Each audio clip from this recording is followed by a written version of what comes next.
r/NoSleep. Posted by u/WorldAwayTweedy. There is a customer none of us are allowed to serve. I work at the Lone Star Diner, off the road from Carson City to Reno. Diner name has of course been changed for obvious reasons, more on that later. Why do I work at the Lone Star Diner, off the road from Carson City to Reno? Well, because, kind stranger, my life plans didn't work out. Generally, if you're caught working at a diner past college, specifically, one in the middle of nowhere, it might mean that things aren't going so hot. But still, why this diner? Why Lone Star specifically? I'm aware you probably aren't actually asking these questions, but I nonetheless believe they deserve a response. Of all of the diners in the world, what makes Lone Star so special is the pay. The pay is fucking great. There are maybe 10 other diners within a 30-minute drive from where I live. Most of them average out to a little over minimum wage. Meanwhile, Lone Star is whipping up a mean $50 per hour. And that hourly rate is due to one single, solitary reason, no matter what anyone tells you. Because of him. My first day on the job was fine, more or less. I'd worked customer service before, so I felt like I could run with the strange surprises that came unique to diners. I was able to adapt to the inconsistency of the rules pretty quickly. Unwritten rules like some areas in the restaurant need to be spotless at all times, others, boss lady couldn't give less of a shit about. Serve customers quickly. But not too quickly, asshole. Customers here don't actually like it when you show up too fast. Give them some time to feel the floor under their boots, to miserably stare ahead, and mourn what could have been. You know, diner stuff. They're here because they want to be alone. Pardon the contradiction. Of course, vaguely defined, whispered only by ghosts, rules extended to the cooks as well. If you were, somehow, secretly, celebrity chef Marco Pierre White in the flesh, your mandate was to keep your damn prowess to yourself. Your job is to make the classics as decently as possible. Not bad, but not amazing. Just poor enough to be really good. That's what the customers are here for. As the weeks unfolded, I rose, or I suppose crouched to the occasion quite well. You want intentional, pinpoint precision mediocrity? You've come to the right person. Most of the patrons just wanted coffee and brunch, brought to them at medium speed, with the semi-predictable cadence of waiter or waitress check-ins afterwards. Done, done, and done. Not one for subtlety. One day I finally decided to ask my boss the question in the middle of a shift. I didn't want to ruin a good thing by doubting it, but fuck me if I wasn't a little curious. Not a full look at the gift horse's mouth, more of a skeptical side eye. Why $50 per hour? She didn't even look up from her task at the register, methodically counting out bills. Said it on your first day, you gotta be good at following the rules. And when it's an important rule, you'd better be damn well perfect. High expectations here. I made a face. Right. High expectations. You think I'm joking? No ma'am, I guess, why did I even speak up? I just think you're running a really cool operation here. Cooler than you might realize. It's still work, but the whole thing seems fair? Christ, my waffling skills were abysmal. Add that to the list of intentional mediocrity. Booyah. She looked up from her duties and shot me a stern look. I don't run this ship. And following the rules here means that you take care of yourself. I'm sorry? I am your employer, sure, and I'll pay you well to be here, sure, but you should be aware there is plenty more going on here than just you and this diner. She glanced down at her watch, then sighed. I usually save this speech for the end of the month, but you already caught me halfway through it. So, the Coles notes, if you don't think you have it in you to follow instructions clearly, without protest, and without asking too many questions, then you should leave. Quit. No harm, no foul. A week's worth of pay on the house. The conversation sputtered shortly after that. I tried to find an opening to ask more about what she meant, but she was closed off to the topic moving forward. And you know what? That was fine. If she wanted me to put my head down and just do the work, I could do that. And work I did. And things were good. Mundane small talk with the customers was fun, my coworkers were friendly, and I was getting paid well. I'd found a place to park the failures of my life. A place to build from. It must have been a Saturday, I think, when I first noticed him. An occupied seat in the far corner of the diner. No idea how long he'd been sitting there and waiting, though he certainly looked patient. I had the strange inkling that he'd been left hanging for quite some time, though I couldn't actually remember seeing him enter. Brown corduroy shirt. Short hair. Mid-50s, it seemed. A reasonably calm smile. Normal-looking dude. I started making my way out from the back and headed towards him. Immediately, I felt a tight grip on my arm. It was Melanie, my boss, with a forceful clutch enough to make me drop my notepad. Her fingers tightened around my forearm, sharply pinching my skin. "Important rules," she said. "What? You remember our chat about rules? Well, this is the most important one. Okay? Okay? That man, over there, in the corner." She motioned to the man who had caught my attention sitting upright, hands softly clasped together, coy smile across his face. "You don't go up to him. You don't say a word to him. But he's a customer?" Her hold intensified. She was hurting me. Almost as if she was taking out some sort of unseen anger on me. "I'd like to ask you right now to be smart enough to not ask questions and just follow instructions. You don't go to his table, you don't talk to him. You can look at him. You can shout across the room at him if you'd like, though I can imagine why you'd ever need to do that. But you do not approach him, and you do not take his order." Or a sharp exhale through the nose, a shake of the head, and a glare from my manager. It's different every time. But it ain't pretty. I watched him from the short distance I'd been afforded. It was hard not to. She did too. Unlike the other customers here, I didn't get a sense that he was here to be alone, to reminisce, or to take part in the comfort ritual of a lackluster Eggs Benedict over rye. Instead, I had the sense that he was just curious. Mild-mannered, content, but curious. My shift ended not too long after, so I didn't actually get a chance to watch him leave. Regardless, the experience of seeing him and learning about the rule he was connected to left a bizarre, dampening feeling on my mood. I liked my job. I liked coming home and unwinding. I didn't mind being in the middle of nowhere. It felt nice to look up at the empty sky filled with stars. To see them shimmer and shine, and even occasionally shoot across. I made a wish that things in my life would stay simple. I started to get a sense of his cadence. He'd usually show up once a month. The rare times I got to see him, I'd try to squeak in the odd question to my boss. Questions like, who is he? Where does he come from? And has anyone spoken with him?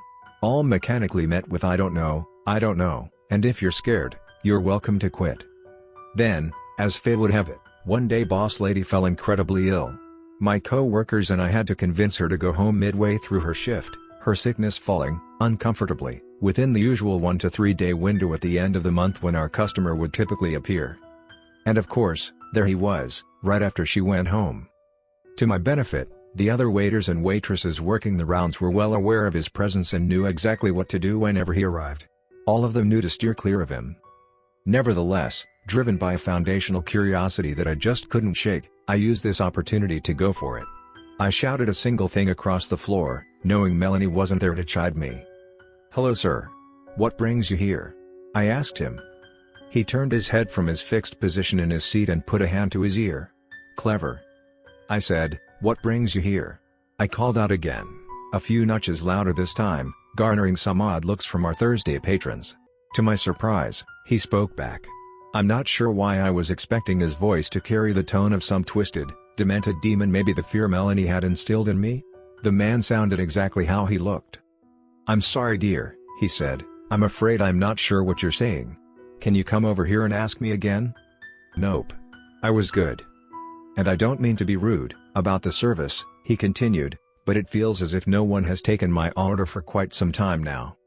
I let the exchange end there, diverting my attention back to the other guests.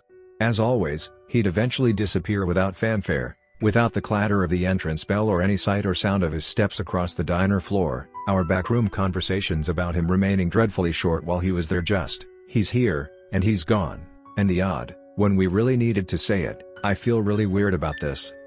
It took me a while to understand where my brazenness to address this strange middle-aged man came from. In truth, I was just afraid. His presence and all of the questions tied to his being at our diner were disrupting this otherwise great arrangement that I felt I had. It seemed right, in the moment, to stand at the very edge of my bravery and say something to him. Of course, now that he was gone, I just felt worse. The next week, I was invited to something pretty interesting at work. I generally have a good amount of visibility into what Melanie, boss lady, does on a daily basis. The only element that remained elusive was her bi-weekly check-in with a particularly sharp-dressed agent-looking fella. There was a pretty consistent presence of state troopers, agents, and similarly uniformed men and women dropping into the diner, though I seldom paid mind beyond simply noticing it. Midway through wiping down the tables, only an hour or so into my shift, Mel swung by and said, "Hey, want you in the meeting with the big boss, if you have a few." "The big boss? Sure. Yeah. Coming. Just if you don't mind me asking, who is?" She let her eyes speak her unwritten rules to me: questions equals generally bad. "Thank you for the reminder, ma'am." We maneuvered to a back room and sat at a table. Across from us, already seated, was a man in a sharply tailored suit with a subtle earpiece in the aforementioned agent. The table was littered with a small, messy stack of notes, papers, and documents. He made it a point to size me up, staring me down uninterrupted, like a deer to headlights, no concern at all about how awkward he was making it for me. Then, he turned to Melanie. "How long's she been here?" he asked her in his gruff western drawl. 6 months, she said. "You trust her?" "I trust her. Yes." He let his eyebrows say "if you say so," then went on with it. "All right, so, apparently you had a visit from the wandering man last week. You," he said, motioning to Melanie, "were out. But you," attention now shifted to me, "weren't. Give me the lowdown." "The wandering man?" The agent caught the confusion in my eyes. "Jesus, you've told this girl nothing, haven't you?" he said to Melanie. "Sir, I know it sounds weird," she said, "but I personally feel as if the man is almost, I don't know, drawn to curiosity. Like, maybe the less I say to those not already in the know, the bet." "Wandering man," the agent cut her off, "is our nickname for the fella that sits in the corner of your fine little establishment.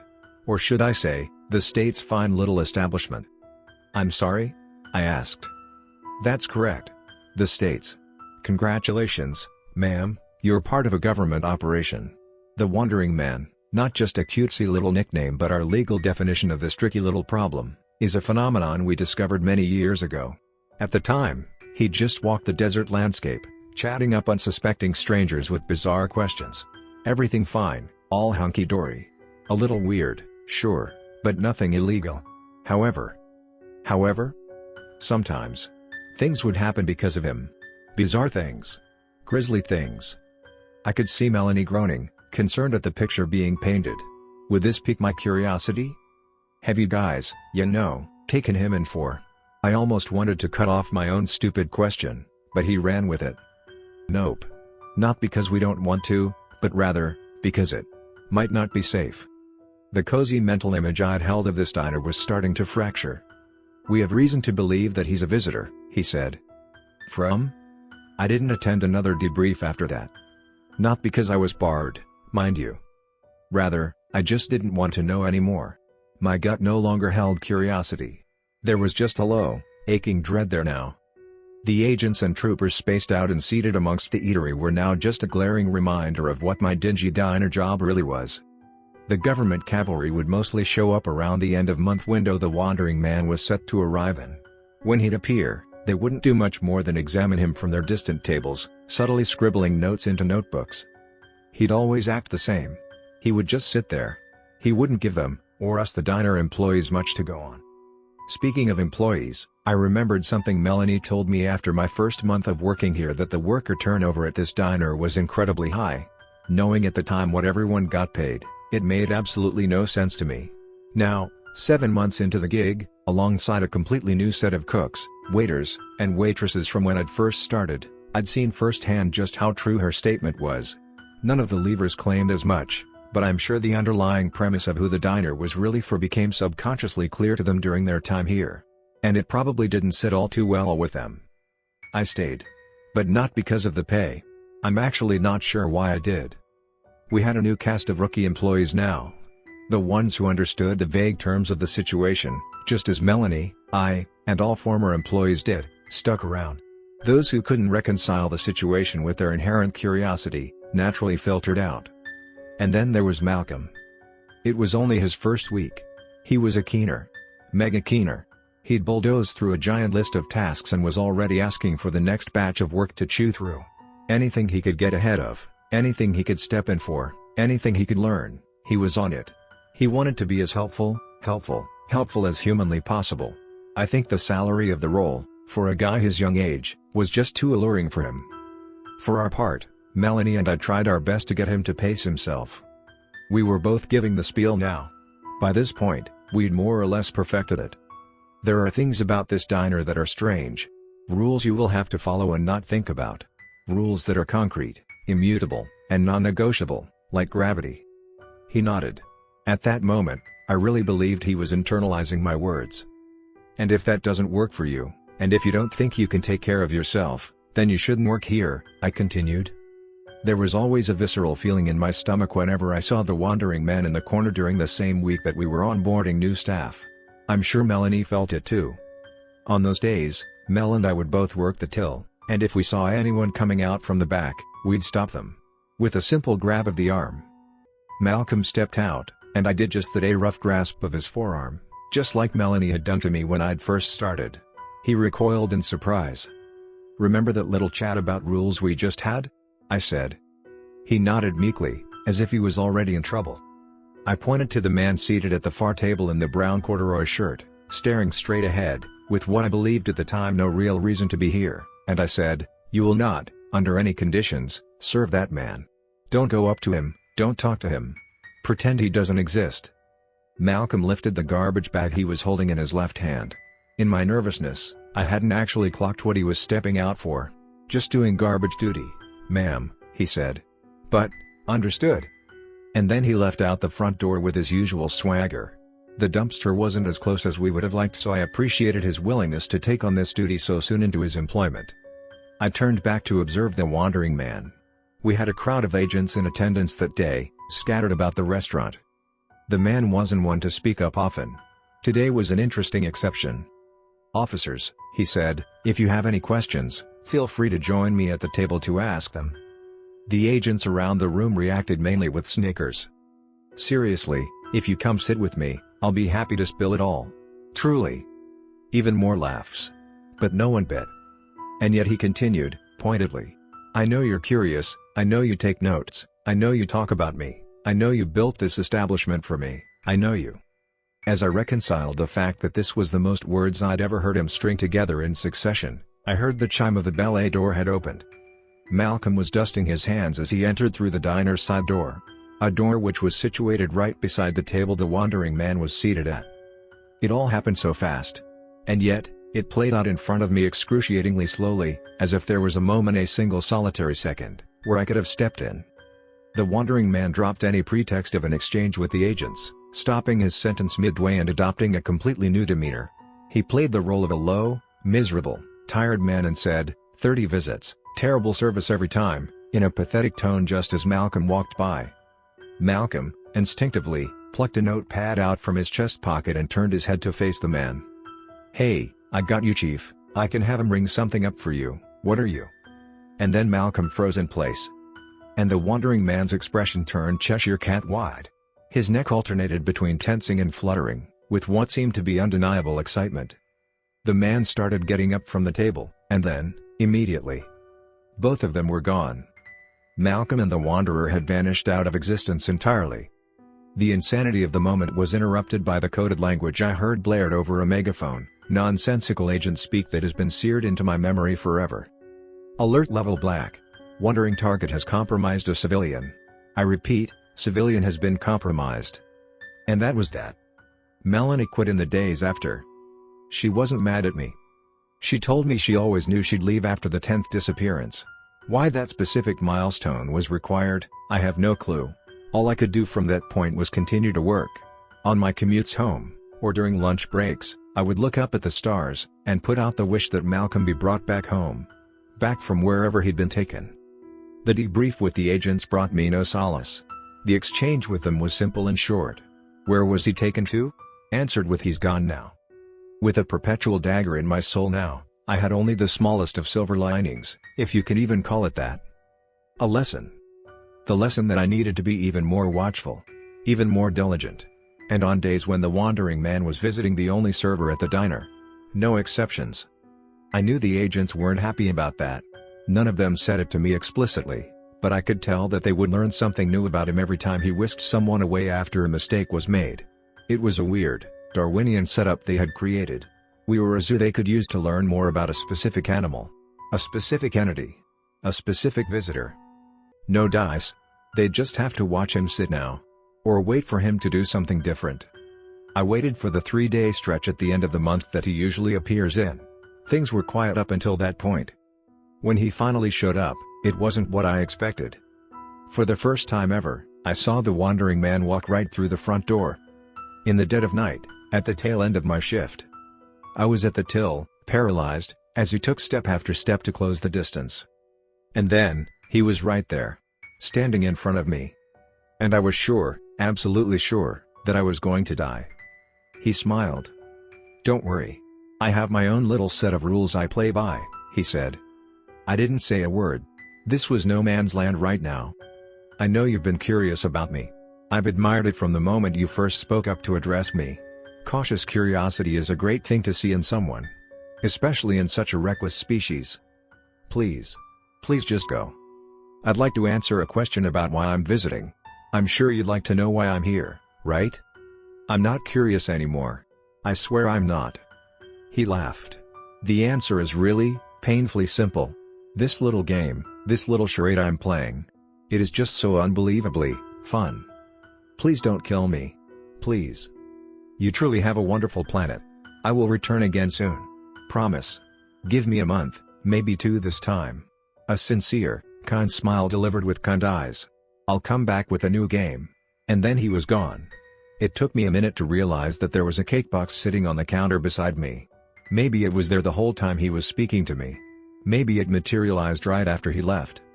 I opened the box to find Malcolm's severed head, a blank expression on his face, sitting on a bed of poorly and confusingly organized flowers. Almost as if there was an intention to create a floral arrangement, but no understanding of what something like that would look like. On top of the horrific display, written in an almost childlike handwriting, was a note that read, "I brought him back, just like you wished." The worst thing about being trapped at a diner, in the middle of nowhere, is that you realize that there really is nowhere else to run to. Every single part of our planet is blanketed by stars, by open sky. Someone could drop in any time.